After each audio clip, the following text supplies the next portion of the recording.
So, have you ever found yourself really grinding, putting in the work, doing all the things you think are right, Yeah. but then you kind of glance around and you see friends maybe just sailing through life seems like effortless ease. Right. The shiny new car, the amazing trips all over your social media feed. Exactly, that perfect looking existence. And Uh-huh. maybe, just maybe, there's this quiet thought that pops up. Yeah. Like, okay, yeah, this is tough right now, but, life balances out. My turn's definitely coming. It's a really, really comforting thought, isn't it? That sort of deep belief in a cosmic scale, things evening out eventually. It really is. And well, that feeling, that specific idea about waiting for your turn or for life to somehow, balance the score, that's exactly what we're diving into today. Okay. Our source material here is, it's pretty powerful, very personal. It's this heartfelt letter from a father to his kids. Wow. And he shares some really raw truths he learned about this exact idea just from his own life. Yeah, it sounds like a piece that really cuts to the core of well, how a lot of us think about fairness and success and where we fit compared to others. Definitely. So, our mission today really is to unpack this letter carefully. We want to pull out the key lessons he shares, stuff about fairness, the trap of comparing yourself, what happiness might really look like from his perspective, Hmm. and especially how his idea of wealth kind of changes as he gets older. Like, what specific insights can we actually get from his journey and the advice he's passing on? Okay, let's get into it then. And, the father, he doesn't really ease into it. He challenges that comfortable belief pretty much straight away. Oh, really? Yeah.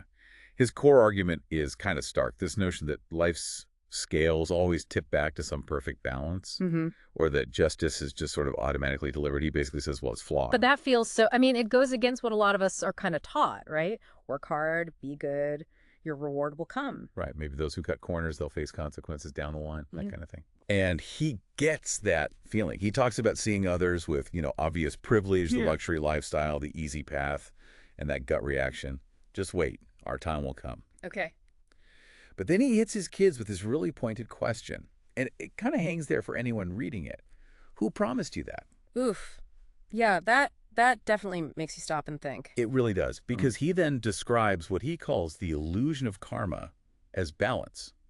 The illusion. Okay. Yeah. He argues there isn't some, like, grand cosmic accountant making sure everyone gets their perfectly fair slice. Hmm. He points out, pretty directly actually, that some people are just born into huge privilege, Yeah. and they might genuinely never face big financial struggles, Well, others. while others can work incredibly hard, live with integrity, and still face just relentless difficulty. That automatic equilibrium we kind of hope for, he's saying, look, it's just not guaranteed. And he brings in a personal story to back this up, right? Right. From his own life about a friend. Yes, exactly. The story of his friend Ahmed is really central to how he came to understand this. Yeah. He talks about growing up alongside Ahmed, whose family was, well, clearly wealthy. And he paints this really vivid contrast. Like what? Like him studying under a single light bulb, while Ahmed had this whole study room filled with expensive books. Oh. Or his family taking, modest local trips in the summer, while Ahmed was off to Europe or the U.S. Big difference. Huge. Yeah. Even their cars were just worlds apart. And through all those younger years, he was holding on to that belief that things would even out. Totally. He kept telling himself, just wait, our time will come. He was basically waiting for those cosmic scales to adjust. Maybe even kind of waiting for Amit's situation to dip a bit so his own would feel, I don't know, more equal. Exactly that. That was part of it. And the reality, What? Amit's family just got wealthier.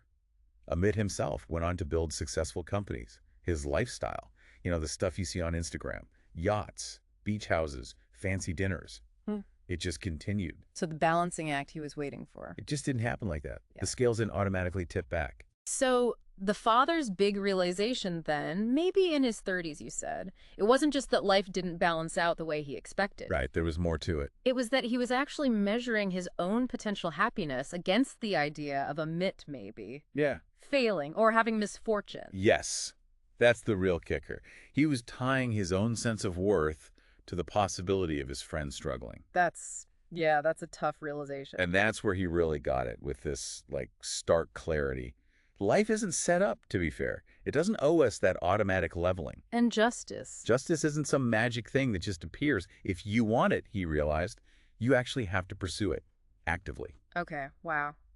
Which I guess brings us right to that really powerful and sometimes kind of painful human thing, comparison. Mm-hmm. We see others who seem to have it all, and we automatically wonder, why is it so easy for them? Yeah, and the father totally acknowledges that flicker you get. Seeing those, curated vacation photos or the new watch or whatever, Normal, right? completely normal human thing. But this is where he offers this really crucial pivot.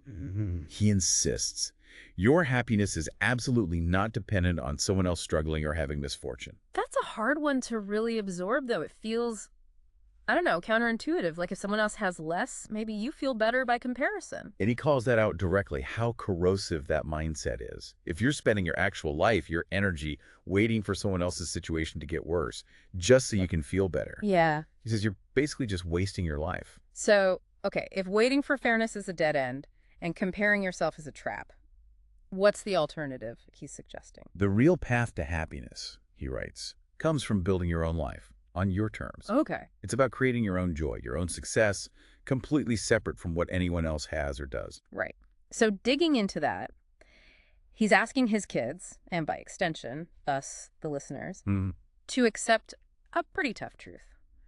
Life isn't inherently fair. Yeah, he's super direct about it. Life isn't fair. It's not designed that way. But he frames it differently. Exactly. Yeah. He reframes it not as like giving up, but as empowering. Yeah. He says, it's okay that life isn't fair. Because guess what? You don't actually need external fairness to find joy. Or to feel alive or be successful on your own terms. Precisely. You can do all that anyway. And his hope for his kids is that they build up this inner strength, this clarity about what they want, their purpose. Yeah, so much so that the world just being unfair doesn't shake them. It doesn't knock them off course. That's a powerful idea. And what's really interesting here is he connects waiting for life to be fair to actually giving away your own power. How so? Well, if you're always waiting for some outside force, some cosmic justice to give you your turn, Yeah. you're basically putting your own agency, your ability to act outside of yourself. Okay, I see that. Which leads right into his big call to action. Yep. Don't wait for your turn. Make your turn. Make your turn. Simple but huge. Totally. Yeah. And that shift in mindset, that's what allows him to completely redefine wealth. Because as a young guy, his definition was pretty standard, right? Oh, yeah. Purely material. The kind of stuff Amit had. Money, fancy cars, big houses, those amazing trips. The stuff you can see. The obvious signs. Right. But his mature definition, the one he arrived at later, it's so much deeper, so much broader. What does it look like then? True wealth, he came to realize, is more about inner resilience.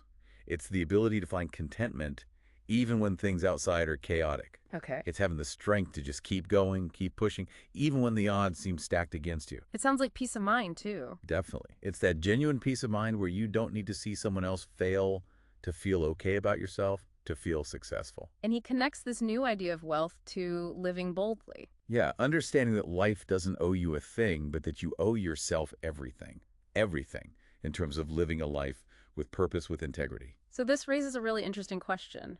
If we stop waiting for life to be fair, stop depending on that external balance, what does it mean to, become the balance ourselves? Well, the way he describes it, it's about actively creating your own sense of stability and worth internally. So letting go of the idea that happiness is like a pendulum that'll just swing back your way eventually. Exactly. And consciously deciding not to go looking for flaws or cracks in someone else's life, just to feel better or stronger about your own. That takes discipline. It does. And he offers this really elegant definition of true wealth in this context. He says it's the capacity to be genuinely content with what you have right now, Okay. while still having ambition, still striving for what you want in the future.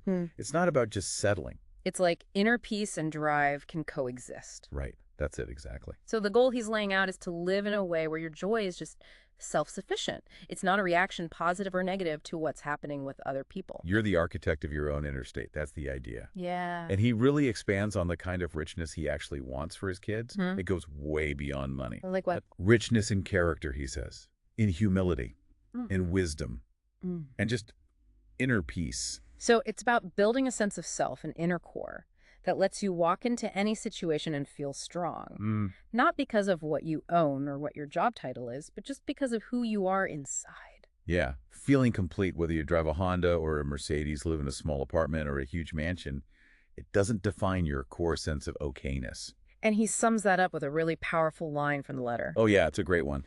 True wealth, he says, isn't measured by what you have. It's measured by what you don't need. Exactly, what you don't need to feel complete. Wow. It flips the whole usual script, doesn't it? Completely. It shifts the focus away from all the external stuff, the Yeah. getting, the validation. And puts it squarely on your internal state, your resilience, your peace, your self-sufficiency. Right.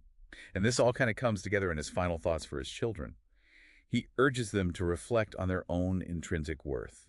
Not measured against anyone else. No, just recognized inside their own minds, quietly. And he actually points out specific things he sees in them. Yeah, he does. Like the grace they show when handling challenges, the dignity they have when navigating tough times.